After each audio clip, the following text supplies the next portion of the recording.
Hello friends, வணக்கம். Welcome to Jaya simple life style. இன்னைக்கு வந்து செவ்வாய்க்கிழமை காலையில் நான் 5 மணிலேருந்து நான் என்னென்ன சமையல் வேலையெல்லாம் செஞ்சேன், வீட்டு வேலையெல்லாம் செஞ்சேன்றது தான் நான் உங்ககிட்ட ஷேர் பண்ணிக்கிறேன்.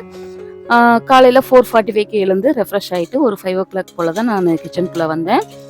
நைட்டு பார்த்தீங்கன்னா இந்த மாதிரி கேஸ் ஸ்டவ், கவுண்டர் டாப் எல்லாமே க்ளீன் பண்ணிவிட்டு அந்த பர்னர்ஸ் எல்லாமே வந்து அப்படி அப்படியே வச்சுட்டு போயிட்டேன். காலையில் தான் வந்து ஒன் பை ஒன்னாக எடுத்து அரேஞ்ச் பண்ணிகிட்டு இருக்கேன்.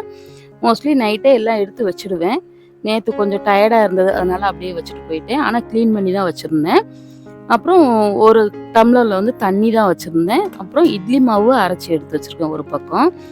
இன்றைக்கி வந்து பார்த்திங்கன்னா பால் கொஞ்சம் தான் இருக்குது. சரி, இருக்கிற பாலை வந்து பாப்பாவுக்கு ஃபஸ்ட்டு டீ போட்டு அவளுக்கு கொடுத்து அனுப்பிடலாம். நமக்கு வந்து அவளை ஸ்கூல் பஸ் ஏற்றி விட்டுட்டு வரும்போது வாங்கிக்கலாம் அப்படின்னு சொல்லிட்டு இருக்கிற பாலில் வந்து டீயை போட்டு விட்டுட்டேன்.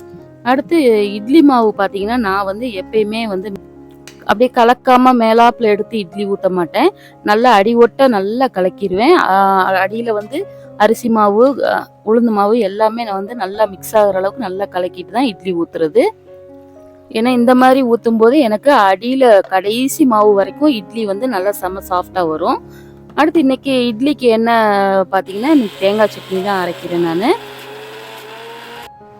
இப்போ பாப்பாவுக்கு பிரேக்ஃபாஸ்ட் ரெடி ஆயிடுச்சு.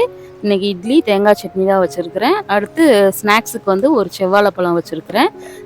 இப்போ பாப்பாவை தலைவாரி விடணும், அப்புறம் வாசல் தெளித்து கோலம் போடணும். அவ்வளோதான். டக்குன்னு போய் பாப்பாவை ஸ்கூல் பஸ் ஏற்றி விட்டு வந்துடலாம். இப்போ பாப்பாவை ஸ்கூல் பஸ் ஏற்றி விட்டுட்டு வீட்டுக்கு வந்துட்டேன். இந்த மாதிரி சிம்பிளான கோலம் தான் நான் இன்றைக்கி போட்டேங்க. அப்புறம் மாடியில் இருக்கிற தொட்டியில் உள்ள பூ பறிச்சுட்டு வந்து துளசி செடிக்கு பூ வச்சிடுறேன். இந்த துளசி செடிக்கு அடியில் உள்ள செங்கல் பார்த்தீங்கன்னா அந்த தண்ணி ஒளி பாசம் பிடிச்சிருச்சு. அது வேற ஒரு செங்கல் மாற்றணும். இது இருக்கட்டும், அப்புறமா வேலையெல்லாம் முடிச்சுட்டு பார்த்துக்கலாம். நெக்ஸ்ட் வந்து நிலைவாசல்லையும் வந்து எப்போவுமே பூ வைப்பேன். நிலைவாசலுக்கும் பூ வச்சு விட்டுறலாம். வச்சுட்டு தான் வீட்டுக்குள்ளே வந்து விளக்கேற்றுவேன். இப்போ விளக்கேற்றி சாமியெல்லாம் கும்பிட்டு முடிச்சுட்டு அப்புறம் டீ சாப்பிட்டு கொஞ்ச நேரம் ரிலாக்ஸாக இருந்துட்டு ஒரு 7 o'clock போல் வந்து நான் கிச்சனுக்குள்ளே வந்து லஞ்ச் வேலையை ஸ்டார்ட் பண்ணிட்டேன். இன்றைக்கி லஞ்சுமே பார்த்தீங்கன்னா ரொம்ப ரொம்ப சிம்பிளாக செய்யக்கூடிய லஞ்சு தான் இன்றைக்கி பிளான் பண்ணியிருக்கிறேன். ஒரு அடுப்பில் வந்து சாதம் வேக வச்சுருக்கிறேன், ஒரு அடுப்பில் தயிருக்காக பால் வச்சுருக்கிறேன். இந்த பக்கம் குழம்புக்கு வந்து கொஞ்சம் வெங்காயம், தக்காளி, பூண்டு, தேங்காய், கருவேப்பிலை இது மட்டும் எடுத்து வச்சுருக்கிறேன். இப்போ டக்குன்னு அதை வெட்டி ரெடி பண்ணிக்கலாம். இப்போ பால் காஞ்சிருச்சு தயிருக்கு. இதை ஒரு ஓரமாக இறக்கி வச்சு ஆற வச்சிடலாம். இப்போ இந்த அடுப்பில் வந்து குழம்புக்கு தான் அந்த பாத்திரத்தை வைக்கிறேன்.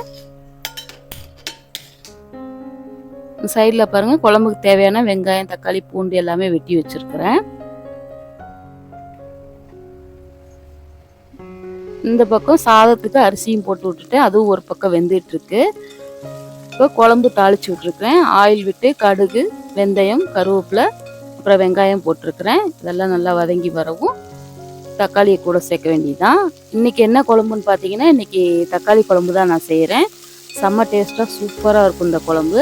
இந்த குழம்பு வந்து ரொம்ப ஈஸியாக வந்து ஒரு 10 minutes போதும். 10 minutesல செஞ்சு முடிச்சிடலாம். இந்த குழம்பு வைக்கிறதுக்கு வேறு எந்த ஒரு காய்கறி எதுவுமே தேவையில்லைங்க.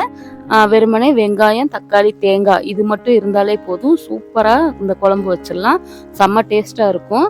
இந்த குழம்பு வந்து சாதத்துக்கு மட்டும் இல்லைங்க, இட்லி, தோசை, சப்பாத்தி, இடியாப்பம், இந்த பரோட்டா இந்த மாதிரி எல்லாத்துக்குமே வந்து செம்ம டேஸ்ட்டாக சூப்பராக இருக்கும். இந்த குழம்பு எப்படி வைக்கணும்னு சொல்லிட்டு ஏற்கனவே நம்ம சேனலில் ஒரு தனி வீடியோ வந்து நான் ஷேர் பண்ணியிருக்கிறேன். வேணா உங்களுக்கு ஐ பட்டனில் வைக்கிறேன், நீங்கள் பார்க்கணுன்னா கிளிக் பண்ணி பாருங்கள். செம்ம டேஸ்ட்டாக இருக்கும். அதில் எப்படி செஞ்சுருக்கேன்னு பார்த்து அதே மாதிரி நீங்களும் செஞ்சு பார்த்து என்ஜாய் பண்ணுங்கள். இப்போ குழம்புக்கு வந்து தேங்காய்லாம் அரைச்சி ஊற்றியாச்சு. இப்போ இது ஒரு 5 minutesல நல்லா திக்காகி வந்துடும். குழம்பு ரெடி ஆயிரும். பாருங்கள், சூப்பராக குழம்பு ரெடி ஆகிக்கிட்டே இருக்குது. அப்புறம் இந்த பக்கம் பார்த்தீங்கன்னா இன்றைக்கி பொரியல் வந்து ரெடி பண்ணியிருக்கேன். பொரியலுக்காக தாளித்து விட்ருக்கேன். வழக்கம் போல் கடுகு, சீரகம், வத்தல், கருவேப்பிலை, வெங்காயம் போட்டு தாளிச்சிருக்கிறேன். என்ன பொரியல்னால் இன்றைக்கி அவரைக்காய் தான் வாங்கிட்டு வந்திருக்கேன். அவரைக்காய் பார்த்தீங்கன்னா இவ்வளோ நாளாக வந்து 1/4 கிலோ வந்து 40 ரூபா விற்றுக்கிட்டு இருந்தது. இன்றைக்கி தான் வந்து எனக்கு 1/4 கிலோ 20 ரூபான்னு சொல்லி கிடச்சிது. அது இல்லாமல் நல்லா ஃப்ரெஷ்ஷாக நல்லா பிஞ்சு காயாக சூப்பராக இருந்துச்சுங்க. சரின்னு சொல்லிட்டு டக்குன்னு வாங்கிட்டு வந்துட்டேன். அவரைக்காய் சாப்பிட்டு ரொம்ப நாள் ஆயிடுச்சு. இந்த அவரைக்காயில் பார்த்தீங்கன்னா நிறைய நார்ச்சத்து இருக்குது. ஸோ அதனால் நீங்களும் ஸ்கிப் பண்ணாமல் சாப்பிடுங்க. குழந்தைங்களுக்கும் வந்து சொல்லி கொடுங்க. இந்த மாதிரி காய்கறி, பச்சை காய்கறி எல்லாமே சாப்பிடணும்னு சொல்லி சின்ன வயசுலேருந்தே சொல்லி கொடுங்க. இப்போ அவரைக்காய் பொரியல் ஒரு பக்கம் வெந்துகிட்டு இருக்கட்டும். அப்புறம் இன்னொரு அடுப்பில் வந்து கடாயில் கொஞ்சமாக எண்ணெய் விட்டுருக்குறேன். அப்புறம் இந்த பக்கம் வந்து சாதமும் வடித்து எடுத்து வச்சிட்டேன். இது என்னன்னு பார்த்தீங்கன்னா, குழம்புக்கு தேங்காய் அரைக்கும் போதே வந்து தேங்காய், சீரகம் போட்டு கொஞ்சம் திருவுன மாதிரி அரைச்சி வச்சுருக்கிறேன் பொரியலுக்கு போடுறதுக்காக. இது என்னென்னா, நான் கடையில் வாங்கின அரிசி வடகம் தான். அந்த வடகம் தான் இன்றைக்கி கூட 2 பொரிச்சுக்க போகிறேன். இந்த தக்காளி குழம்புக்கும் இந்த வடகத்துக்கும் செம்ம டேஸ்ட்டாக இருக்குங்க. இந்த தக்காளி குழம்புக்கு வேறு எந்த சைடிஷ் எதுவுமே வேணாம், எந்த காய்கறியுமே வேணாம்.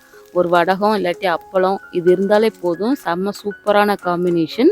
நீங்கள் அவசர சமையலுக்கு தக்காளி குழம்பும் ஒரு அப்பளம் வச்சுமே சாப்பிட்டுக்கலாம். செம்ம சூப்பராக இருக்கும். இப்போ அவரைக்காயும் வெந்துருச்சு. அதில் வந்து இந்த தேங்காய் திருவலையும் சேர்த்து விட்டுறலாம். இன்றைக்கி காரத்துக்கு வந்து வத்தல் மட்டும் தான் சேர்த்துருக்குறேன் பொரியலுக்கு. இது நல்லா வதங்கி வந்தால் 5 நிமிஷத்தில் பொரியலும் சூப்பராக ரெடி ஆயிரும். இன்றைக்கி வந்து சிம்பிளான ஹெல்த்தியான சூப்பரான லஞ்ச் மெனு வந்து 45 மினிட்ஸில் கடகடன்னு சூப்பராக ரெடி பண்ணியாச்சுங்க. நெக்ஸ்ட் வந்து ஹஸ்பண்ட்க்கு வந்து லஞ்ச் பாக்ஸ் பேக் பண்ணுறது மட்டும்தான். அவருக்கும் டக்குன்னு லஞ்ச் பேக் பண்ணிட்டேன். ஃப்ரிட்ஜில் தயிர் கொஞ்சம் இருக்குது. இன்றைக்கி ஆனால் அவர் தயிர் வேண்டான்னு சொல்லிட்டாங்க.